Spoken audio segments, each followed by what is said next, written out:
Welcome back to TV Sports. I'm your host, John Burton, and today is crazy. I know it's not Friday, but I think I might make some more episodes now, just because I feel like there's a lot to talk about.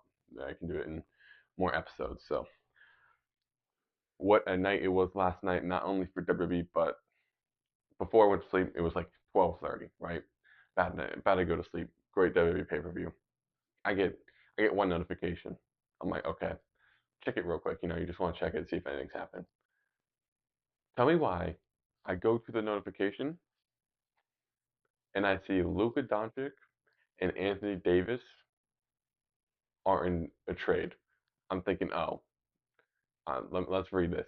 Luka Dončić to the Lakers and Anthony Davis to the Mavericks. This is the craziest trade in history. Like I couldn't comprehend it last night. I was texting my friends like, hey, like what have you seen this? Is this real? I don't know if it's real. I literally looked at Sham's profile 5 times, knowing it was Sham's, just to see if it was real, because I thought maybe it was hacked or it was a fake account. Maybe I was getting it wrong and there was a check there for just buying it or something. I didn't actually think it was actually Sham. So crazy, crazy thing that happened last night. I will first go to the Mavericks. I'm thinking like, what is in your head? What's going on in your head right now? There's been some reports coming out saying like they were a little concerned with his conditioning. They were concerned about the supermax contract, where his focus would be. Listen, I don't care about that If I'm them, I don't care about the contract. If I'm him, weight thing, we can get under control. He's 25. His conditioning. He's 25. You can figure it out. Say in the supermatch, hey, you want this? We got to get this under control. You could figure that out. You don't have to trade your future away. Because think about this. So, one, I'll give the trade details real quick. So, trade, as ESPN says, Mavericks, they get Anthony Davis, Max Christie, and 2029 Lakers first round pick. The Lakers, Luka Dončić, Maxi Kleber, and Markieff Morris, and then just the Jazz bedazzled in there. Jalen Hood, Shafino, a 2025 Clippers second round pick, and a 2025 Mavericks second round pick.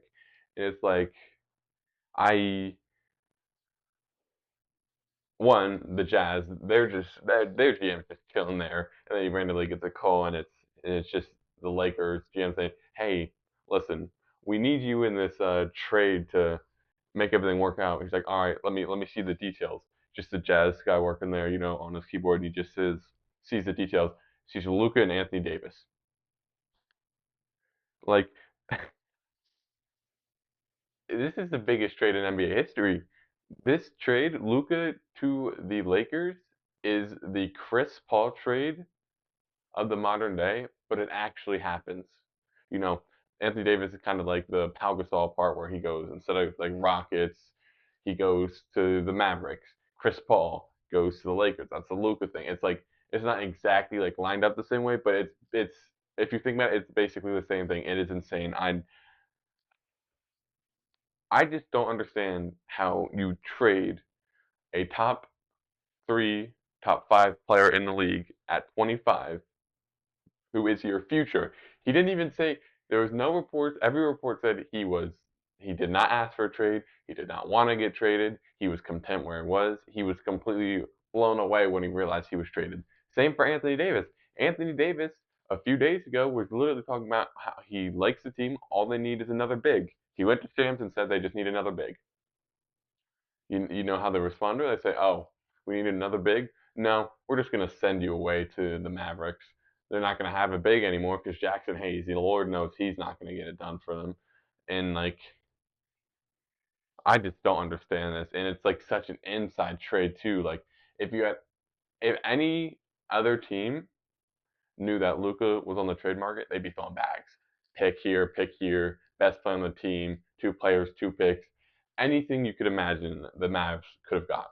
I mean, I guess Anthony Davis isn't bad. He's he can be that 4 that he wants to be. He can play at that power forward spot with Gafford there next to him. And it's not like the Mavs are completely screwed. They still had Kyrie. They'll have Anthony Davis now. So their scoring's down, but their defense is up because Luka isn't a defender. He's not known for his defense. So you have that kind of going for them. But future wise, I mean, how do you not walk away with a second first round pick this draft? I mean, how do you not like? And it's just hard to believe how it's not like it's a full fleece. I don't think it's a full fleece. I mean, of course, trading away Luka is something that shouldn't happen. The only time Luka should have been traded in his life is when he was traded to the Mavericks when he after he was drafted by the Hawks for Trae Young in a pick. I think that's the only time Luka should have been traded. Maybe walk away in free agency, I see, but I should have never seen in my lifetime Luka Dončić in a trade other than the first day he was drafted. Never again should you have seen him in a trade. Um, Lakers wise, I mean, I'd be stoked if I was a Lakers fan. I'm not. I'm a Rockets fan, so it's kind of annoying because you got more. And for some reason, Luka always cooks us, so it's going to be an extra thing for the Lakers.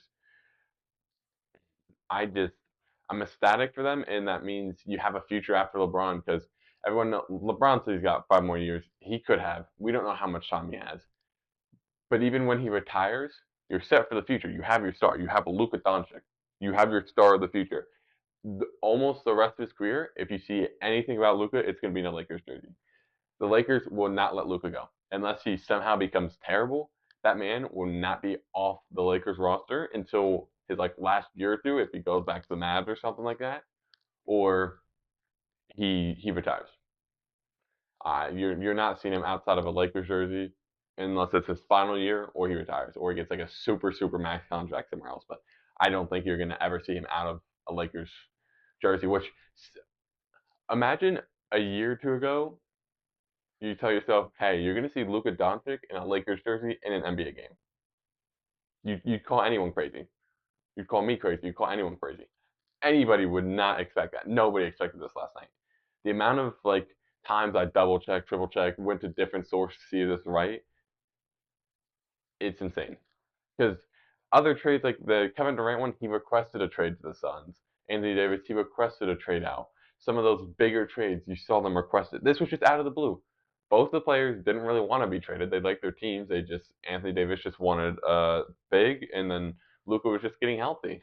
Ah, and if I'm the GM of the Mavericks, you better hope this this comes out good. You better hope Anthony Davis and Kyrie do really well for the next few seasons, or like the Maverick fans probably hate him already because they just traded their future, Luka Doncic, Luka Magic, and for basically a one good player and a bag of chips. I mean, Max Christie, he's not bad. He's played okay, and but a 2029 first round pick, you're waiting that far. You're already scouting then. Like,